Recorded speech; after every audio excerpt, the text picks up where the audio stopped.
Hello friends. आज हम शांति भंग के जिम्मेदार कारक के बारे में जानेंगे कि शांति भंग को करने वाले कौन कौन से कारक हैं। Factors responsible for disturbing peace, यानी जो पीस है, शांति है, उसको डिस्टर्ब करने वाले कौन कौन से फैक्टर्स हैं, कौन कौन उत्तरदायी हैं इसके। तो सबसे पहले हम इसके बारे में जान लें कि क्या है। शिक्षा शांति स्थापित करने के लिए महत्वपूर्ण साधन है।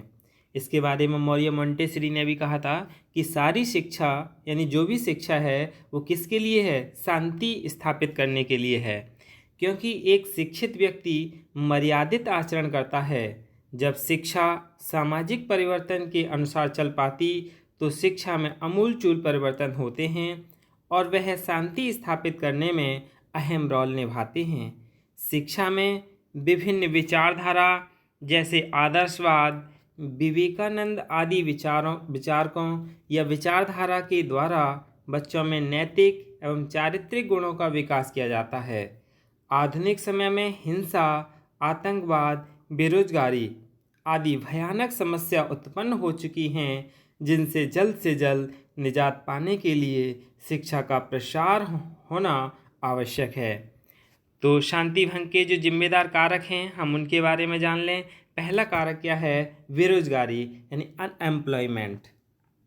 बेरोजगारी के कारण भी समस्या उत्पन्न होती हैं, जो कि हिंसात्मक रूप में बदल जाती हैं। जब व्यक्ति के पास रोजगार होता है तब उसका कार्य व्यवहार उसके प्रति समर्पित होता है। ऐसी स्थिति में संघर्ष उत्पन्न नहीं होता है। बढ़ती बेरोजगारी, असमानता और अच्छी नौकरियों की कमी इस दुनिया में अशांति पैदा करने में अहम भूमिका निभाने जा रही हैं। नीति बनाने वाले लोग और सरकारें अगर इस समस्या के समाधान की शुरुआत जल्दी नहीं करती तो मामला काफ़ी बिगड़ सकता है, जिसकी मूल चिंता यही है कि बेरोजगारी और अन्य इससे जुड़ी समस्याएं मिलकर दुनिया में अशांति पैदा करने वाली हैं। इनका समाधान क्या है? इनके समाधान के बारे में जान लें। विश्व को वसुधैव कुटुंबकम के सिद्धांत पर कार्य करना होगा। शिक्षा के पाठ्यक्रम को सजीव किया जाए जिससे रोजगार को बढ़ावा मिल सके। राष्ट्र के शासन तंत्र को अधिक से अधिक रोजगार की व्यवस्था एवं निर्माण करना चाहिए जिससे बेरोजगारी को कम किया जा सके। बालकों के अंदर चरित्र निर्माण, नैतिकता आदि को बढ़ावा दिया जाना चाहिए जिससे वह विषम परिस्थितियों में भी गलत मार्ग पर न जाए। शिक्षा के पाठ्यक्रम में विश्व के महान नेताओं एवं विचारकों को शामिल किया जाना चाहिए जिससे बच्चों में अपने राष्ट्र के साथ साथ विश्व के अन्य राष्ट्रों के प्रति आदर एवं सम्मान भाव पैदा हो। और दूसरा कारक क्या है? आतंकवाद, यानी टेररिज्म। इसके कारण क्या हैं? आतंकवाद के, यानी भारत देश के लोग अशिक्षित होने के कारण अपने पथ से भटक गए हैं।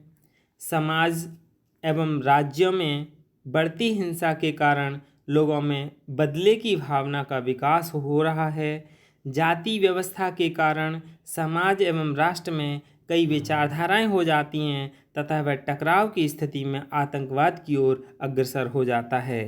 धार्मिक कट्टरता के कारण अनेक संगठनों का आतंकवाद का समर्थन एवं उसका सहयोगी बन जाना भी इसका एक मुख्य कारण है।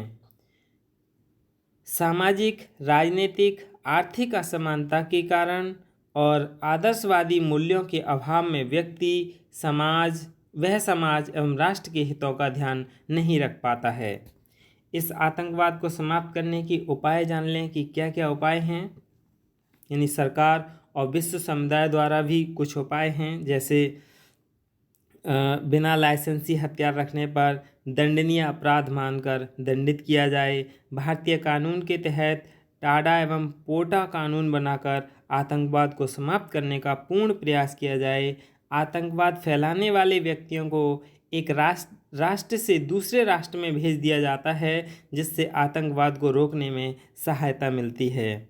और जैसे सामान्य कारक हैं, विभिन्न जातियों एवं धर्मों के मध्य प्रेम एवं सहयोगी कार्यक्रमों का आयोजन किया जाए जिससे कि आतंकवाद को समाप्त किया जा सके। राष्ट्र से गरीबी एवं शोषण को समाप्त किया जाए। सभी के धर्मों को समान समझना एवं उसका सम्मान करना चाहिए। संसाधनों के वितरण में समानता हो जिससे हर वर्ग के नागरिक को संतोष की प्राप्ति हो। आदर्शवादी मूल्यों का प्रचार प्रसार करना चाहिए जिससे कि आतंकवाद को दूर किया जा सके। इसके बाद शोषण यानी एक्सप्लॉयटेशन। विकासशील एवं पिछड़े देशों में शोषण की समस्या तो एक आम बात है और अशांति के कारण एक आवश्यक कारण है।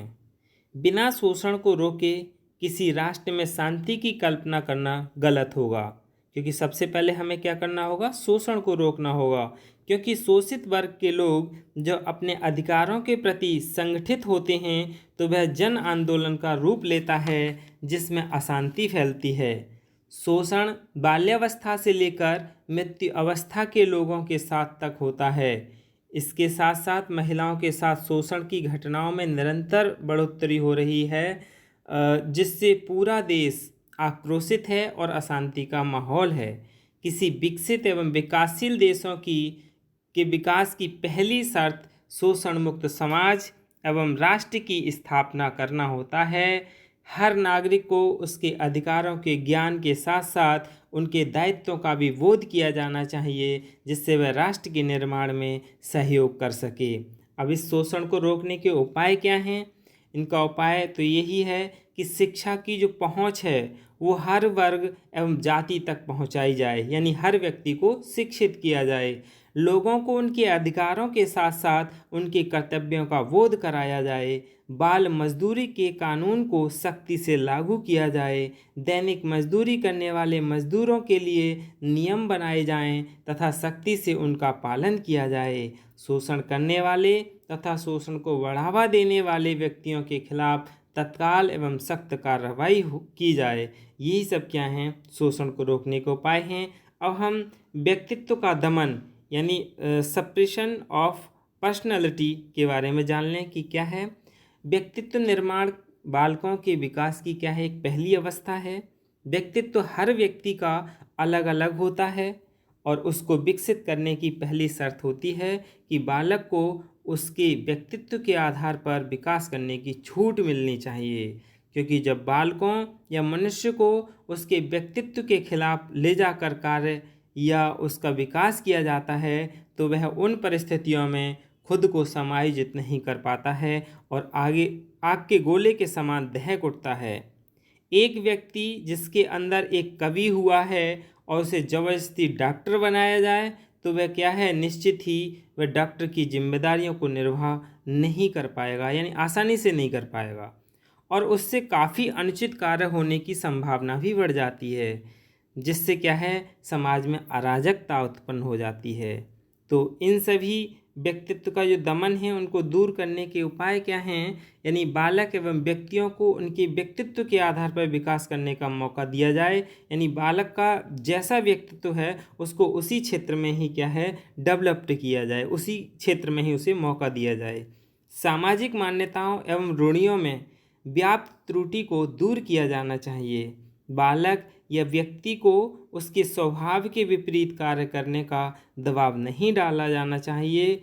अनुचित कार्यों को करने का दबाव डालने वाले व्यक्ति पर आवश्यक कार्यवाही की जानी चाहिए। यदि किसी व्यक्ति का स्वभाव असामान्य हो तो उसे जल्द से जल्द डॉक्टर या मनोचिकित्सक को दिखाना चाहिए। यही सब क्या हैं, व्यक्तित्व दमन को रोकने के उपाय हैं, दूर करने के उपाय हैं।